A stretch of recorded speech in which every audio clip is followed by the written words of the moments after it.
Welcome to the Cocktail Guru Podcast, a show about food, drink, and entertainment, with a tight focus on the good life, and all things delicious, luxurious, and fun. I'm Jonathan Pogash, bartender, author, TV personality, and founder of the Cocktail Guru. And I'm Jeffrey Pogash, wine and spirits professional, author, insatiable collector of culinary ephemera, and so people tell me, an engaging raconteur. And my dad. Good morning, Dad. How are you? Good, John, good morning to you. You're looking well and fit and bright and chipper. Thanks. I have, as we that, should well, be thanks. On this beautiful day. Yeah, we were just talking earlier about your TikTok venture, which sounds really really strange, and if people heard it, they would think that we were kidding.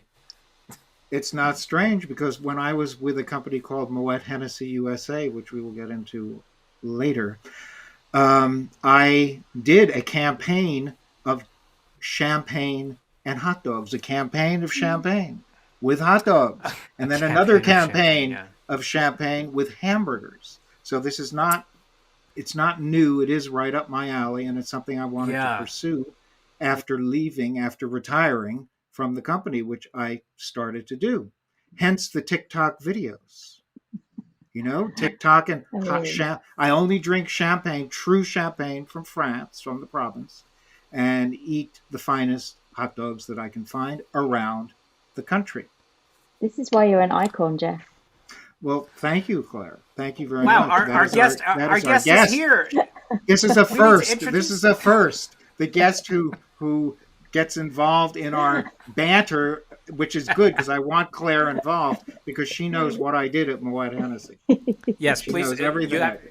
But you need to do your amazing, very well written intro.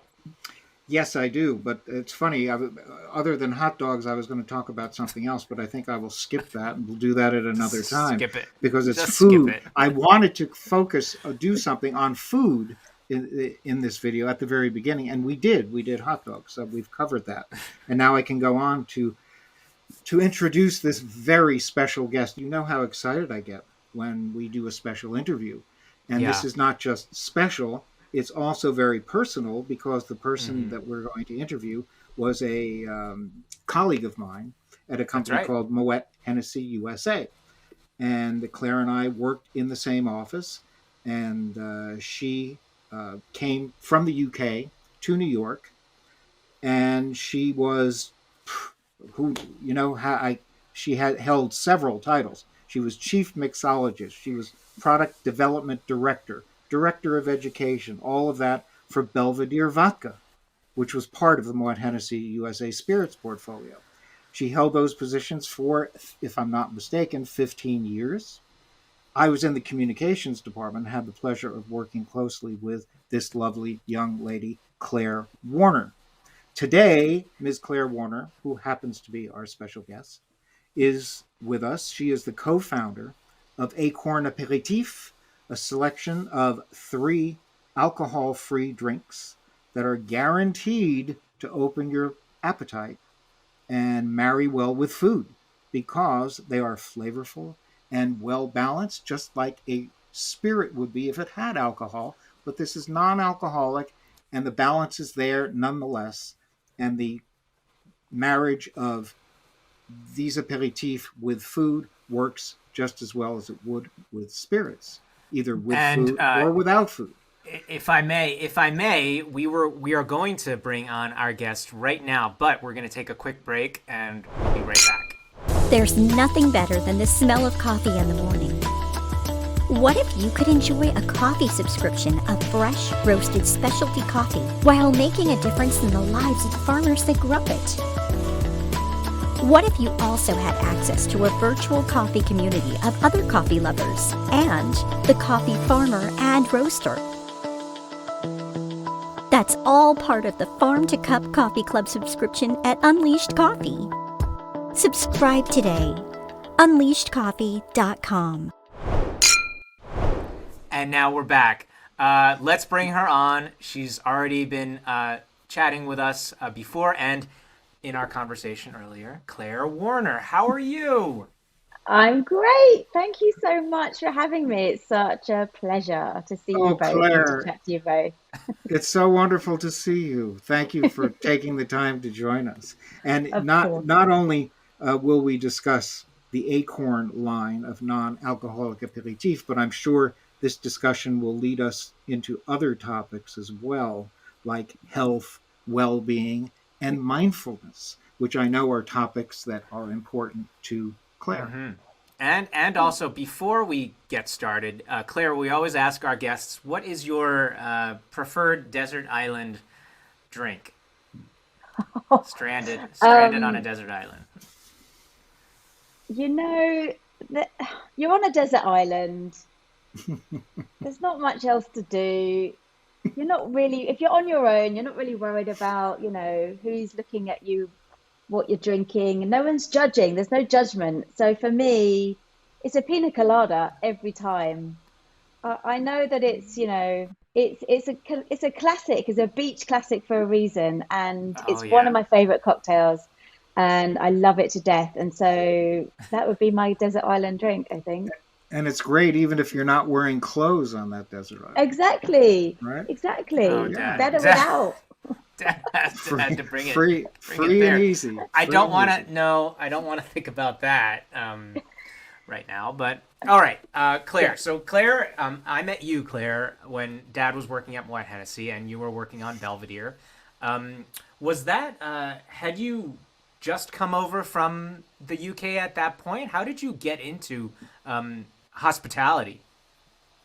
So I was a bartender throughout university. I was studying law, and I really didn't know what I wanted to do once I graduated. I knew that it wasn't law. I knew it wasn't to be a barrister or solicitor, because I learned through being at university how social I was and how committed to nocturnal studies, let's just say. So I bartended through university and then graduated and then stayed in hospitality. One of the best ways I found to progress in the world of drinks was to compete in cocktail competitions. Bearing in mind, this is going back to 2000, 2001. So long time ago now. Craft cocktails were just emerging in the UK. A lot of bartenders sort of teaching themselves. So I entered a bunch of cocktail competitions, did pretty well. Was brought to the attention of Belvedere. Belvedere had just been introduced into the UK in sort of 2001, 2002, and they needed a brand ambassador. So after a very rigorous interview process, I think I had about 8 interviews for the Wow. job. Also, at that time there weren't a lot of ambassadors. So I think for a company that's really rooted in tradition and savoir-faire, that is Moet Hennessy, taking a risk on a young bartender who was besotted by vodka and cocktails was a little risky for them, actually. So I think going through this sort of very thorough interview process was what they needed. And I joined Belvedere as the brand ambassador, the UK brand ambassador in 2003. So my sort of remit was to bring the wonderful world of cocktails, mixed drinks, and mixology into Moet Hennessy, a company that was very much devoted to grapes and so champagne, cognac, those two categories not so well known when it comes to cocktails and mixology. So there's a lot of internal education to do, which I was really happy to do, but also a lot of brand building for Belvedere, because that was a new brand. And so really brought a lot of mixology and a lot of kind of cocktail making know-how into the business, but also took my love of Belvedere and vodka out into the world. And Belvedere was a great spirit to enable me to kind of talk about the wonder of Polish vodka, the flexibility of that spirit, and then eventually the within Moet Hennessy, each brand has what's known as a maison. It's like a house, and the House of Belvedere, the Maison of Belvedere, was relocated to New York to really capitalize on the the US consumer sort of back in 2008. And at that time, I was the global ambassador, so I kind of went with the Maison, and that's where I met your dad in Moat Hennessy, UK, US. And yeah. I was going to say, unfortunately, you were traveling all the time, so I didn't get to see each other that often because you were the global brand ambassador. You were literally all over the world. Yeah, I mean, it's a great brand, and there was lots to talk about, and there was lots to do. So, I was fortunate enough to travel the world and do what I love, which is to talk about great spirits, great drinks. But we had some good times in New York as well, Jeff. I think you might have been the first person to take me to the St. Regis and talk about Bloody Marys. The King Cole bar. Yeah. And the Bloody Mary, yes. Yeah. Well, I'm happy that I could do that. I'm glad we could introduce you to the Bloody Mary. Well, I didn't introduce you to the Bloody Mary because you then went on and created a Belvedere Bloody Mary bottling. Yep. That was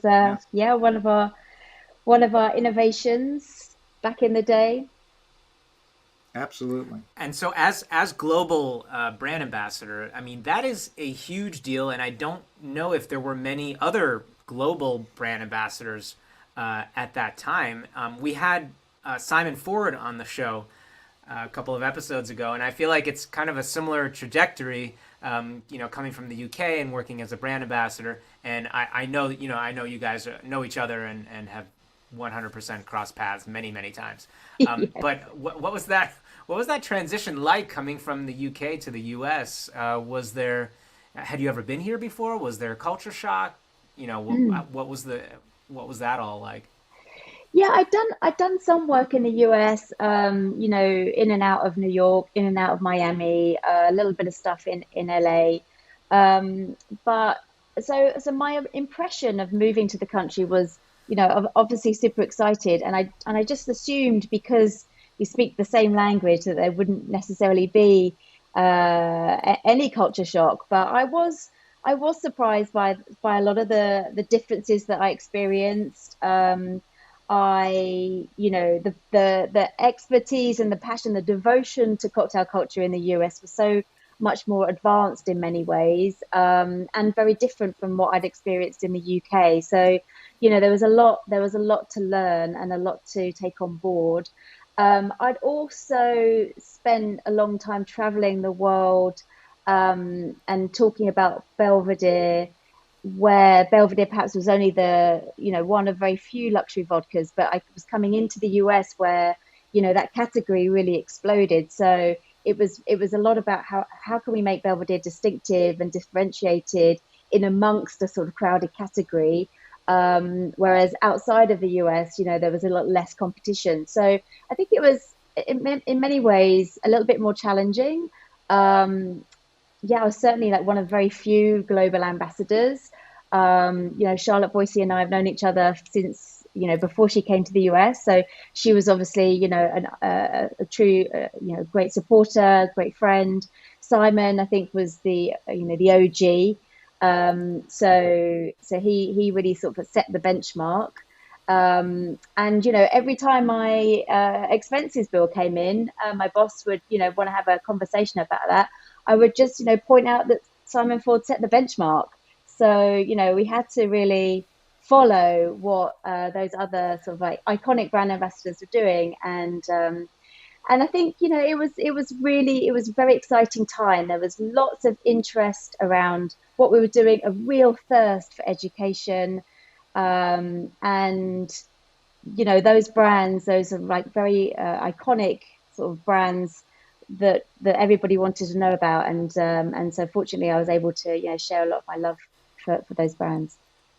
But how Claire did you make this transition from the world of spirits, vodka in particular, to these three lovely Æcorn aperitifs, which are non-alcoholic beverages?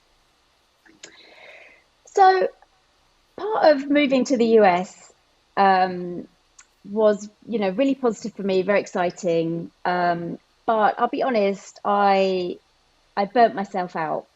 I was very tired, very sort of worn out by the travel, worn out by the sort of drinking. I wanted to find balance in my life.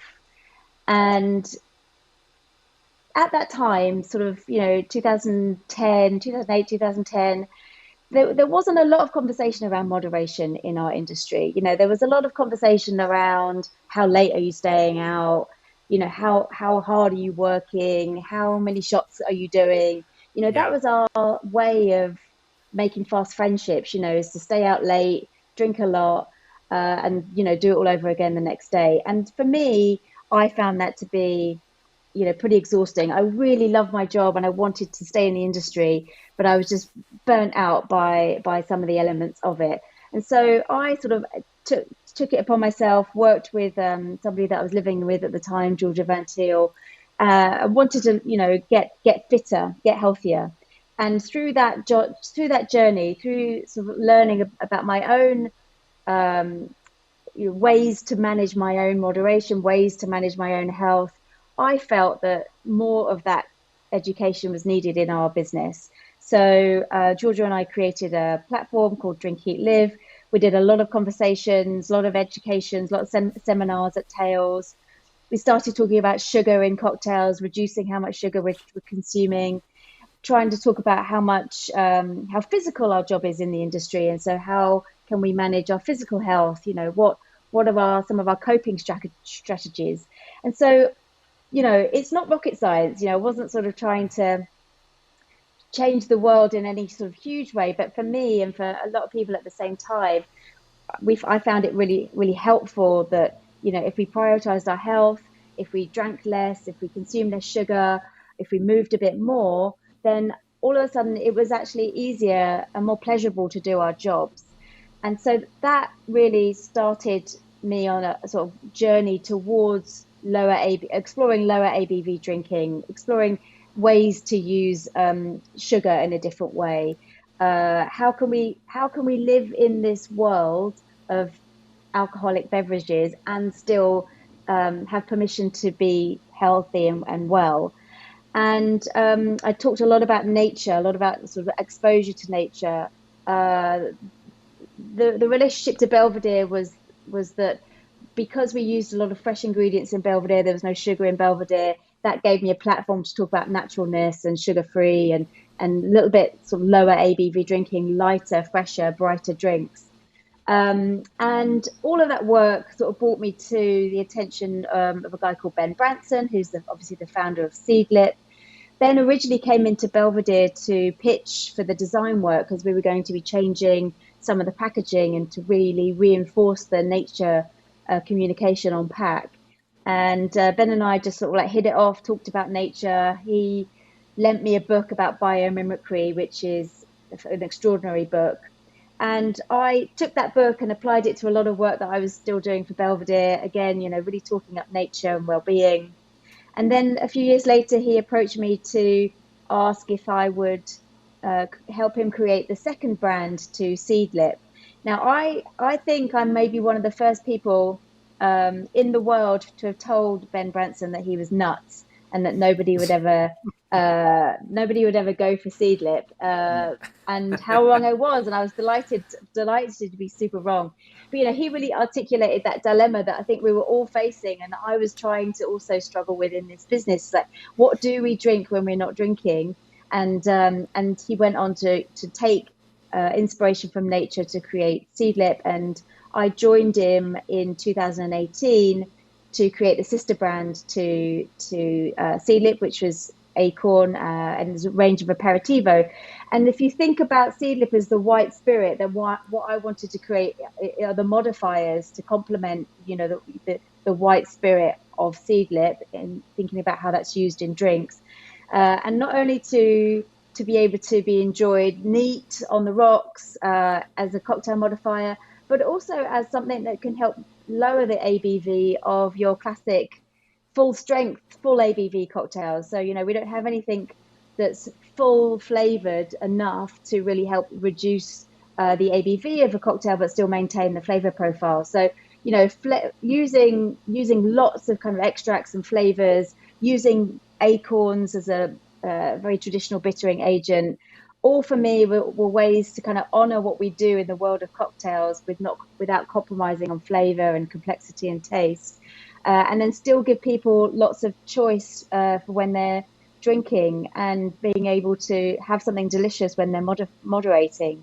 So it was a kind of like, a long, circuitous journey, but really came from my desire to find ways to be more mindful and to be, to really prioritize my own health and well-being in the industry, and utilizing all of the things I know and I love, and particularly focusing on ways of using nature to get to some really delicious drinks.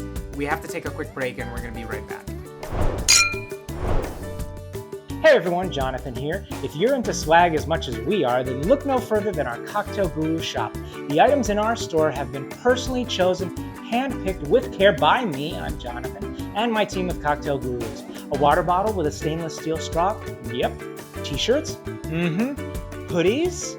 Snapback hats? Signed copies of Mr. Boston Bartender's Guide? Cocktail box kits? Bar tools? And more! You betcha!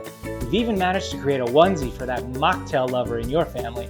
So head on over to shop.cocktailguru.com and use code GURU23 for 10% off your first order. Great deal. That's shop.thecocktailguru.com, 10% off with code GURU23. Cheers. And now we're back. Dad. This seems to be a common thread, this mindfulness, this desire to get away from high alcoholic beverages and into something that is much healthier and better for one's well-being. We've had other bartenders on the show who have stated the same thing. Mm-hmm. We had Derek Brown not too long ago. Derek Brown talking about mindfulness. Yeah. And this fits right into that same theme. You use not just acorns, but verjus as the basis for the formula? Yes. So again, taking inspiration from the classic European tradition of vermouth, we start with a grape base. So rather than de-alcoholize, we start with something that's already non-alcoholic and full of flavor, which is verjus. So verjus, green juice, is the juice of grapes that are so they're unripe grapes. So they're very, very green, very, very tart, very complex, very acidic. They're normally the result of an early harvesting. So when you want to concentrate all of the energy from the sun into the grapes that you will eventually go and harvest to produce wine, your focus is really to increase the amount of sugar in those grapes. And so by thinning the vines, then you get much more energy going into those grapes, and a lot more sugar going into them for ultimately to be fermented. So those sort of sacrificial grapes that are taken early in the harvesting, we would press, and that would be the first. That would be the juice that we would use as the basis. Super tannic, super acidic, lots of complexity. Really beautiful base. Really great on its own, actually, as an ingredient to be used in cooking or as a basis for non-alcoholic cocktails. And we aromatize that verjus with lots of extracts, flavors, so a little bit of sugar as well. And the idea is to create 3 expressions: one dry, one sweet, and one bitter, that would, not mimic. I don't want to say mimic, because some of the flavors are kind of new to world, but would enable them to be used in the way that you would use a dry vermouth, a sweet vermouth, or an amaro. And those are called Æcorn Dry, Æcorn Aromatic, and Æcorn Bitter, correct? Mm-hmm. Yep. Yes. And they sound yummy. The Æcorn Dry is floral and crisp, and you use black tea, chamomile, nettle, and oak in that recipe? Yeah. And all of them have acorns. So the reason it's called acorn is that we discovered a recipe from the 16th century that was used really as a digestive aid that featured acorns. And acorns are super bitter, very, very tannic, They do a great job in awakening the appetite. And in the UK, we don't have a lot of those very bitter roots and herbs that you tend to find in Europe, where a lot of Amaros or vermouths come from. So, you know, to be able to fall back on a classic English traditional bittering agent was really important to us. And then we use a variety of like herbs and extracts to, again, reinforce the sort of vermouth cues, or the aromatized wine cues, but they're all delicious with food and designed to, as you mentioned, Jeff, awaken the appetite, because that's essentially what aperitifs do. They set us up for food and fun and friendship. And you have cola nut in the Æcorn aromatic, and cherry wood and vanilla. It sounds yummy. Sounds almost like dessert. It's like a grown-up Coca-Cola, I would say, like really bitter, Yeah. lots of cherry, cola, vanilla characteristics. Yeah, fantastic. It's a fantastic liquid. You could pour that over ice cream if you wanted. Absolutely. I knew you were going to say that. I knew you were going to say that. Or as I would do in the morning, over pancakes. Yes. Yeah, absolutely. So delicious. Quick question, Claire, for those folks out there who may not know the process behind making non-alcoholic spirits like this, aside from, you know, the verjus process for your products, and I know that it varies, but essentially it's potentially the same for most non-alcoholic products. What is that process, de-alcohol and all of that? Well, there's lots of different ways to make something non-alcoholic. You know, and non-alcoholic drinks aren't necessarily a new invention. You know, Seedlip's take was an inspired take by, you know, distilling or using the distillation process in the same way that we might distill botanicals to make gin. You know, Ben used copper pot stills to distill botanicals with alcohol, but some of the alcohol was later removed to get a really great extraction process. There are ways to use vinegars in the form of shrubs or switchels. That, you know, vinegar is a really great base for a lot of non-alcoholic drinks. Lots of complexity, lots of tannin, lots of acidity, and it also can extract flavors. For Æcorn, like I say, we started with this verjus base because it was very full of flavor, and texturally was really delicious as well. You know, I think a lot of times non-alcoholic drinks suffer from lack of texture, lack of body, lack of complexity, and so for us it was important that we started with something that already had sort of like similar textural qualities to wine or vermouth. And then we would simply aromatize. So, you know, we would take botanicals from all over the world. Some of them were macerated, some of them were extracted using supercritical CO2, some of them were simply steeped, created a concentrate, and then blended that with our verjus, and then balanced with some sugar and some preservatives. And that really followed many of the ways that vermouth or Amaros are made.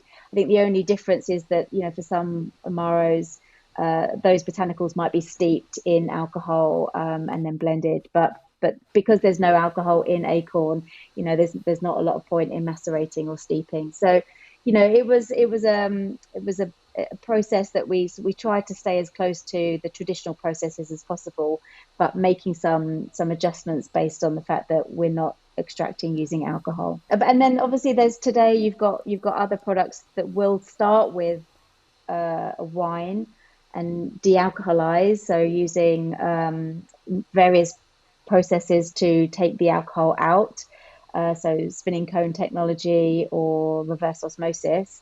And then we'll use that sort of like de-alcoholized wine as a basis. So lots of different techniques.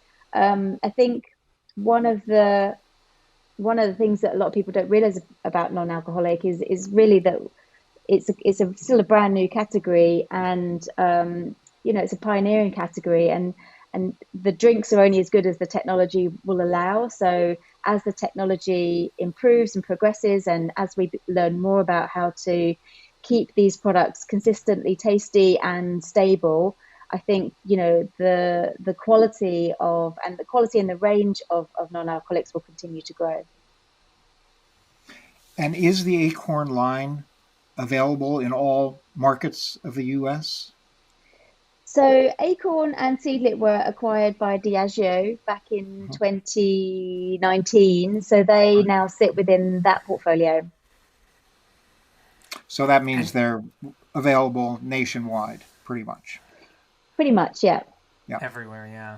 And so another quick question before we wrap up. We've got a couple of minutes left. It's flown by. It really has, Claire. So you are married to another industry person, Mr. Dan Warner. I am. And part of why I stopped going, out late at night and doing all of that stuff was because how are you possibly going to maintain a relationship with anybody when your mind is somewhere else, when you're not taking care of your body, your mind, all of that. So, for me, a lot of it, and also having kids, that was the impetus behind, just trying to be better, be a better person. I assume that maybe did the timing kind of coordinate with that, along with you and Dan? In terms of what? Of not going out so much, or? Well, yeah, and not drinking as much alcohol. Not drinking as much, and just trying to be, health conscious, because now, you have someone else in your life. I don't think so. No, I think we still go out as much. The answer is no. The answer is no. We still go out as much, but now there's much more There's more choice for me to drink or not drink, and that was always the challenge. Being out all the time, being with your friends, being with your husband. We live and work in a brilliant industry, and you want to be out enjoying it all the time.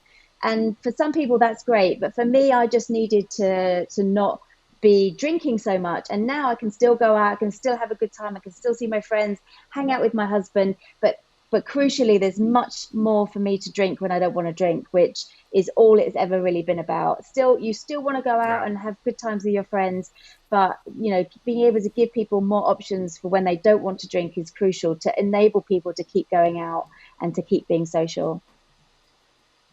And you live in the UK now. You're back in the UK. Yeah.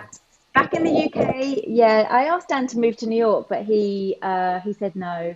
So I had to come back here, and my reward was to marry him. So it's not a bad reward. But yeah, no, we've been back here now since I think 2012. And we got married in 2014. So celebrating 10 years next year, which I cannot believe. Well, congratulations. Wow. That's wonderful. Yeah, thank you. It's fantastic. Yeah, amazing. It's also flown by, that kind of stuff. It's almost like it flies by, but yet in a way it doesn't. I know. Exactly. It's crazy. I've been with my wife. We've been married 17 years. 17? And we've been together 23 years. Isn't that nuts? God, yes, it really is. Where's the time go? I mean, this is it. I think it's a testament to how much fun we have, because time just seems to fly by, and how fun. I don't know if your wife's in the industry, Jonathan, but I feel very fortunate to have a husband who is in this industry, knows the ins and outs, knows a lot of the same people, and it always feels like fun. It never really feels like work. So I think that's a hallmark of a nice relationship.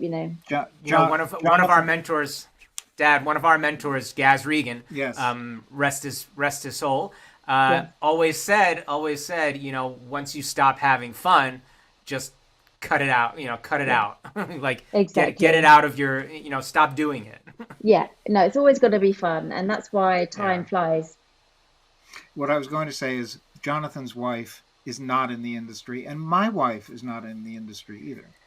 So that does represent certain challenges. So it does work as well. So it can work as well on the other side. Yes, but both of our wives definitely take advantage of the fruits of our labor. With all of the, wine. Well, my wife loves wine and she loves cocktails, but I have a vast array of things to taste all the time. Yes, you do. Yeah, and Jeff's wife is drinking champagne and hot dogs all the time. So I'd be delighted by that lifestyle as well. She doesn't like hot dogs quite as much as I do, but she does like champagne. So there you go. Well, this has been a lovely conversation, Claire. We really appreciate your time.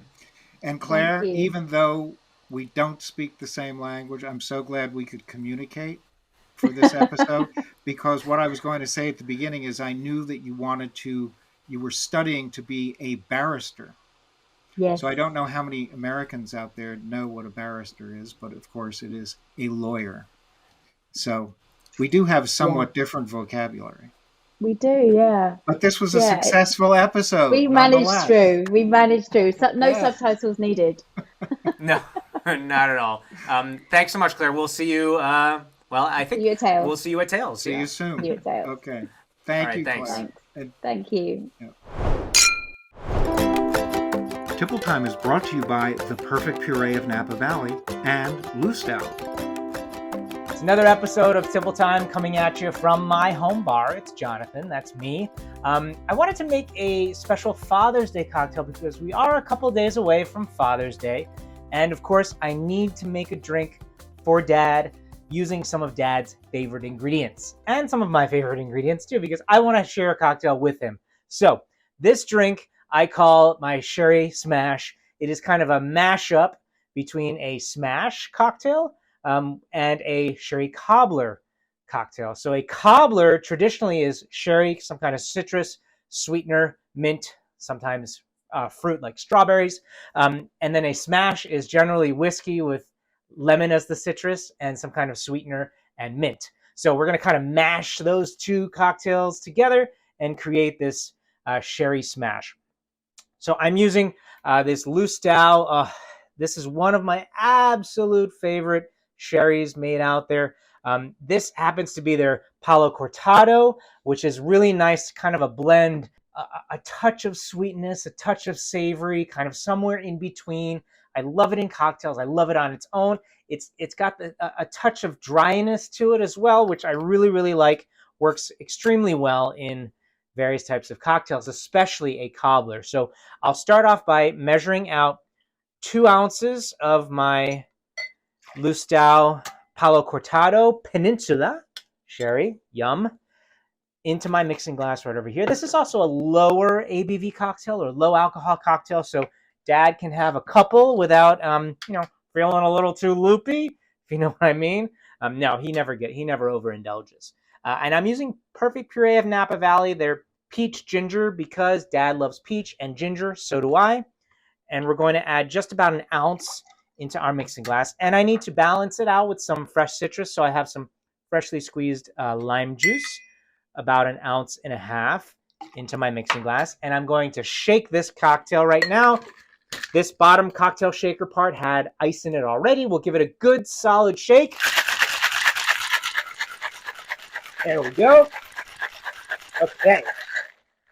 And I have a nice tin right over here. This is a stainless steel container vessel that I will sip from. And I have ice in here. If you really want to go nuts, you can do crushed ice, which is the traditional ice service for cobblers. I'm going to strain out into my vessel that has ice in it. And we'll just strain that out. Oh, yeah. Looking good, looking good. Dad's going to like it. And I'm going to like it too. So as a garnish, I have some fresh mint from my garden, which is starting to bud. And I'll give it a little bit of a flick. This releases all of the aromas on the mint sprig. We'll just place that right inside. And a straw. There we go. We'll give it a sip. You ready? You get the fresh mint, obviously, when you bring it to your nose. I feel the chill in the cup itself. Oh, and the little ice shards. You see that? Yeah. Okay, hold on. Oh my gosh. I could drink several of these. It's so delicious. The peach and the ginger work so incredibly well with the Lustau Palo Cortado. And I'm so impressed by this sherry. I'm always impressed by what Lustau is putting out there. And it just works well with the Perfect Purée peach ginger. Well, that's another Tipple Time until next week. Cheers, everyone. Take care. Tipple Time is brought to you by Lustau and The Perfect Purée of Napa Valley.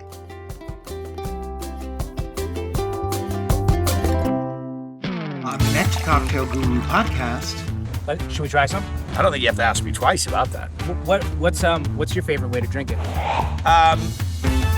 With my mouth. I thought it was worth it. Come on, I've had a couple. Maybe you're listening to me slurp the very last of my Bellissima Prosecco Ice Pop. On the next Cocktail Guru podcast. That does it for today's show. If you enjoy what we do, please rate, review, and subscribe to the podcast. You can also support the show with a small monthly donation to help sustain future episodes. Just click on the donate button at the top of our website and choose your donation amount. To learn more about our guests, visit www.thecocktailgurupodcast.com or follow us on Facebook, Twitter, Instagram, or TikTok. The Cocktail Guru podcast is produced by First Reel Entertainment and distributed by EatsDrinksTV, a service of the Center for Culinary Culture, home of the Cocktail Collection, and is available via Anchor, Spotify, Apple, Google, Amazon, and wherever you listen to your favorite shows.